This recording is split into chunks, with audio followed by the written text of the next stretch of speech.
Hey guys, it's Eric at Solution Prep, and today we're talking about building your list of colleges. Getting into top colleges has gotten tougher each year. There are a lot of reasons, but here are two of the biggest culprits. First, students are just applying to so many more schools than they used to, with some estimating an average student applies to up to 60% more colleges now than just 10 years ago. If colleges get double the number of applications for the same number of seats, that means their acceptance rates will get cut in half. It's a mathematical fact. Some over-apply to shop around and see who gives them the best scholarship. Others are either too indecisive come application time or haven't put in the work to learn about and differentiate colleges they're considering, like reading through a college's website or taking an in-person or virtual tour. And some students are so nervous they won't get accepted anywhere that they're afraid to cross a college off the list in case that might have been the one to accept them. The second big culprit is that there are just way more students these days. Between population growth, higher graduation rates, and a higher rate of high school graduates heading off to college, there were 50% more American first years enrolled in college in 2020 than in 1980. And the number of international students enrolled at American colleges more than tripled in that same time period. American colleges have only grown their in-person enrollment at a trickle, so the bottom line is there are just too many butts for not enough seats. That scarcity of seats has evolved American colleges to where great schools have become Ivy caliber and good schools have become great with all the extra competitiveness that implies.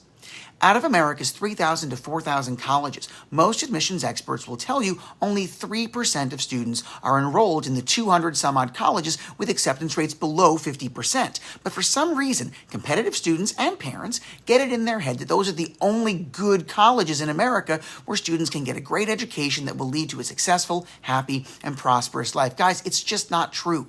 Getting into the right school for you starts with building a realistic list. Ideally, your final list should have somewhere between 5 and 10 colleges, with about 25% safety schools, 50% fit schools, and 25% reach schools. So if you were applying to 10 colleges, about 2 or 3 would be safety, about 5 would be fit, and about 2 or 3 would be reach schools.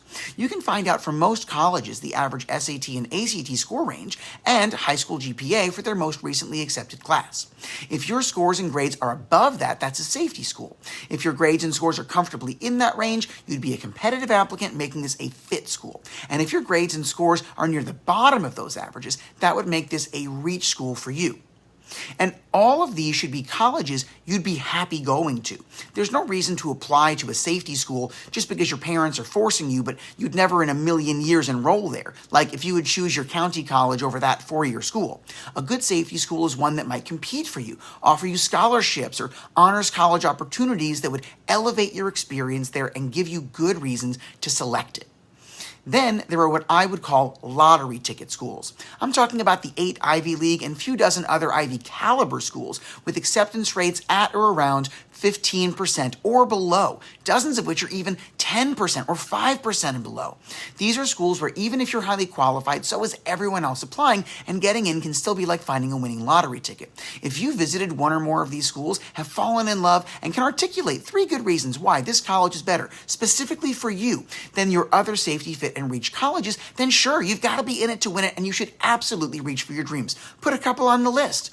But remember, your final list should only be about 25% reach schools, not a list of nothing but lottery ticket schools and then one safety school just in case.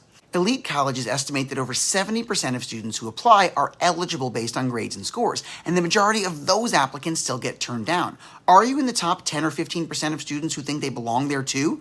Are you even in the top 15% of your high school? Because that's a big part of who you're competing against when you apply to the same colleges as many of your classmates.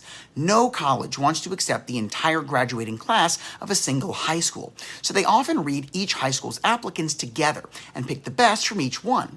That means you may have better grades and scores than the top student at the high school next door, but be thoroughly mediocre compared to peers at your own high school.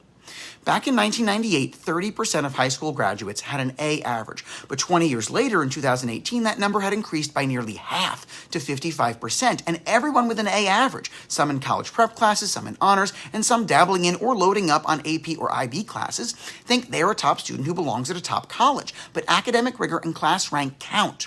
The problem is, so many high schools have stopped providing class rank, understandably, because it creates a lot of anxiety for students, and that's made it hard for students and parents to know where they stand compared to their peers.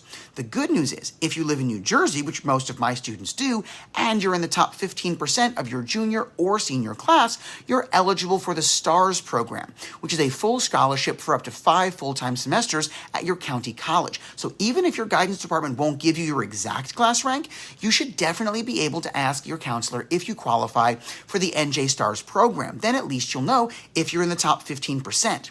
If you're not, then absent some amazing hook, like a world record, top athletic recruitment, or a parent or sibling who goes to, went to, or works at one of those lottery ticket colleges, you likely stand such an infinitesimally small chance of getting in that it might not be worth writing the essays in the application.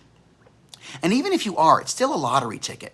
I'm not trying to dash anyone's dreams here, okay? But I want you to have reasonable goals and realistic expectations. There aren't enough seats at the Ivies for every valedictorian in America, let alone the salutatorians and other top-achieving students trying to get in just on their merit without some other leg up. So if you're not toward the top of your class, try to list 3 reasons why you're not.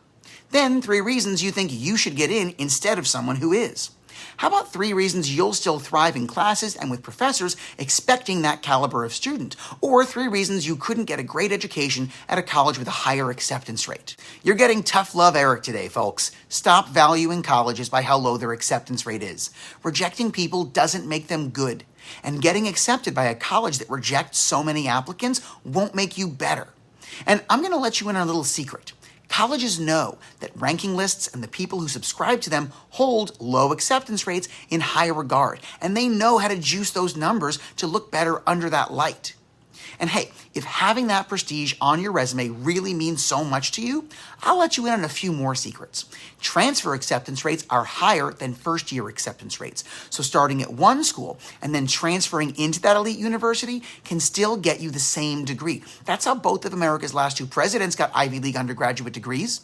And if your plans include grad school, med school, law school, those acceptance rates are even higher. And in your career, it's the pedigree of your last alma mater that really matters. Some of these top colleges have way more grad students than undergrads. Many are even primarily graduate universities with as much as a 2-to-1 ratio of grads to undergrads. And let me give you one more tip. If you're applying or making your student apply to a bunch of Ivy League schools where you don't belong, just to brag to your friends, neighbors, coworkers, or family that you got in, lie to them. That's right, you can just look them in the face and lie. Tell them you got into Harvard or Yale, but got a better scholarship somewhere else, or that some other college was just a better fit for your major or the experience you were looking for. No one's ever going to know. Stop torturing yourself and save all the time of writing those essays and all the money of those lottery ticket applications. The bonus is you'll have more time and attention to devote to writing essays for, learning more about, and demonstrating your interest to the safety, fit, and reach schools that are actually right for you. Most applications open August 1st, and that's your target date to finish narrowing down your list of 5 to 10 colleges. So put in the work and make sure every college on that list is there for a reason, and you can truly see yourself getting accepted to and succeeding there. If you have any questions, don't hesitate to reach out to us at 732-556-8220. We are here to help.